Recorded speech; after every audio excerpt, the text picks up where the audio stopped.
بسم اللہ الرحمن الرحیم۔ السلام علیکم خواتین و حضرات، میں ہوں آپ کا جنید سلیم اور آپ دیکھ رہے ہیں انصاف ڈیجیٹل۔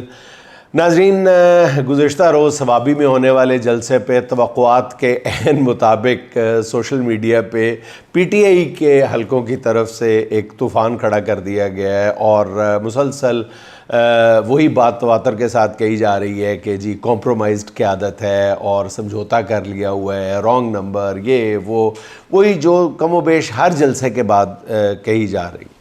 ناظرین، میں بہت وضاحت اور صراحت کے ساتھ آپ کی خدمت میں پہلے بھی کئی بار یہ بات کہہ چکا ہوں اور آج ایک مرتبہ پھر کہنا چاہتا ہوں کہ ثوابی کا جلسہ بہت بڑا جلسہ تھا، اور اس جلسے کا مقصد کوئی یہ نہیں تھا کہ ایک دن میں وہاں پہ بیٹھ کے دھرنا دے دیا جائے گا اور اقتدار کے ایوانوں پہ قبضہ کر لیا جائے گا یا اڈیالہ جیل کی دیواریں توڑ دی جائیں گی، ایسا کوئی مقصد نہیں تھا اور نہ ہی ایسی کوئی اناؤنسمنٹ کی گئی تھی، بلکہ اس جلسے کے بارے میں اسپیسیفکلی کہا گیا تھا کہ یہ آئندہ کے لائحہ عمل کا اعلان کرنے کے لیے جلسہ کیا گیا ہے، اور ایک دو دفعہ نہیں، بار بار اس جلسے کے بارے میں تو کہا گیا تھا۔ پھر اس جلسے کو اس انداز میں ہدف تنقید بنانا میرا خیال ہے مناسب نہیں ہے، اور دیکھا جانا چاہیے کہ ہم لوگوں نے کیوں اپنی یہ عادت بنا لی ہے کہ جو لوگ اپنی جان ہتھیلی پہ رکھ کے کسی نہ کسی انداز میں مشکل وقت سے گزر رہے ہیں، کلمہ حق بلند کر رہے ہیں، ہم ان کو کیوں بار بار مختلف قسم کے تانے دے کے ان کی زندگیوں کو اجیرن کرنے کا ہم نے عزم کیا ہوا ہے اور ہم باز ہی نہیں آ رہے۔ کل کا جلسہ بہت کامیاب جلسہ تھا ناظرین۔ اب اسی جلسے کو ذرا آپ ویژولائز کریں کہ اگر اسی والیوم کا جلسہ لاہور میں ہوتا، پرامن جلسہ جیسے یہ ثوابی میں تھا، اگر اسی نوعیت کا جلسہ لاہور میں یا پنجاب کے کسی شہر میں ہوتا تو اس کا امپیکٹ اور مزید کتنے گنا بڑھ جانا تھا۔ دیکھیں، اس جلسے کے بارے میں کہ یہ اس میں آئندہ کے لائحہ عمل کا اعلان کیا جائے گا، یہ تو عمران خان صاحب نے آفیشیلی اس بات کا اعلان کیا تھا کہ ثوابی کے اس جلسے کا مقصد جو ہے وہ آئندہ کے لائحہ عمل کا اعلان ہے۔ تو پھر میرا خیال ہے کہ اس طرح مذاق اڑانا اور بار بار یہ کہنا کہ جی کچھ بھی نہیں ہوا اور یہ ہوا اور اس جلسے سے کیا ملا، ناکامی ہے، یہ ہے، وہ ہے، میرا خیال ہے کہ یہ رول آف لا کے جو حامی لوگ ہیں ان کے حوصلے پست کرنے کے علاوہ کچھ نہیں ہے۔ دیکھیں، جلسے کا مقصد ہوتا ہے اپنی طاقت شو کرنا، اور کئی بار پی ٹی آئی کی اعلیٰ قیادت جو ہے، ایون عمران خان صاحب جو ہیں، وہ اس بات کا ذکر کر چکے ہیں کہ جلسوں کا جو مسلسل انعقاد ہے، چھوٹے جلسوں کا، بڑے جلسوں کا، یہ ہماری تحریک کا حصہ ہے۔ تو پھر میرا خیال ہے کہ اس طرح کے اعتراضات جو ہیں وہ سوائے حوصلے پست کرنے کے اور کوئی مقصد پورا نہیں کر سکتا۔ اچھا ناظرین، ایک اور گزشتہ 1.5 دن سے میں دیکھ رہا ہوں کہ سوشل میڈیا پہ ایک ہی بات کا راج ہے کہ سوئٹزرلینڈ میں بھی نواز شریف صاحب کے ساتھ ان کی صاحبزادی مریم نواز صاحبہ کا اسی طرح سے استقبال ہوا ہے جیسے میاں صاحب کا لندن میں اور مختلف ملکوں میں ہو رہا ہے، جیسے قاضی فائز عیسیٰ کا ہوا، جیسے جنرل باجوہ کا ہوا، اور مریم نواز صاحبہ کو بھی اسی استقبال کا سامنا کرنا پڑ گیا ہے۔ اچھا ناظرین، اس کو تو ایک طرف رہنے دیں، اس پہ تو بات بہت زیادہ ہو چکی ہے کہ ان لوگوں کو پتہ نہیں کب یہ احساس ہوگا، کب ادراک ہوگا اس بات کا کہ یہ جس طرح کا یہ لوگ سلوک کر کے جا رہے ہیں عوام کے ساتھ، پاکستان کی 25-26 کروڑ عوام کے ساتھ، اس کے بعد یہ جس ملک میں بھی جائیں گے، جہاں بھی جائیں گے، انہیں اسی طرح کے رد عمل کا سامنا کرنا پڑے گا۔ نہ جانے کیوں ان کو اس بات کا احساس نہیں ہو رہا۔ اس کو تو رکھے سائڈ پہ، میں ایک بات پوچھنا چاہتا ہوں کہ ان کے ساتھ چیف سیکرٹری پنجاب، ان کی موجودگی پر بھی سوالات اٹھائے جا رہے ہیں کہ یہ کیا ساتھ کرنے گئے تھے۔ اس سے پہلے تو یہ سوال اٹھتا ہے کہ مریم نواز شریف کا یہ دورہ کس کیپیسٹی میں تھا؟ کیا یہ پرائیویٹ دورہ تھا؟ کیا یہ گلے کی سرجری کا دورہ تھا؟ اگر گلے کی سرجری کا تھا تو پرائیویٹ تھا، اس کے اخراجات کس نے ادا کیے؟ کیا یہ سرکاری دورہ تھا؟ سرکاری دورہ تھا تو وہاں پہ کوئی میٹنگز تھیں؟ اگر سرکاری دورہ نہیں تھا تو پھر یہ لاؤ لشکر ساتھ کیوں گیا؟ پھر چیف سیکرٹری صاحب وہاں کیا لینے گئے؟ چلیں چیف سیکرٹری کو بھی چھوڑیں۔ ناظرین، میرا سب سے بڑا اعتراض یہ ہے کہ اس وقت پنجاب کے بڑے شہروں میں سانس لینا دوبر ہو چکا ہے۔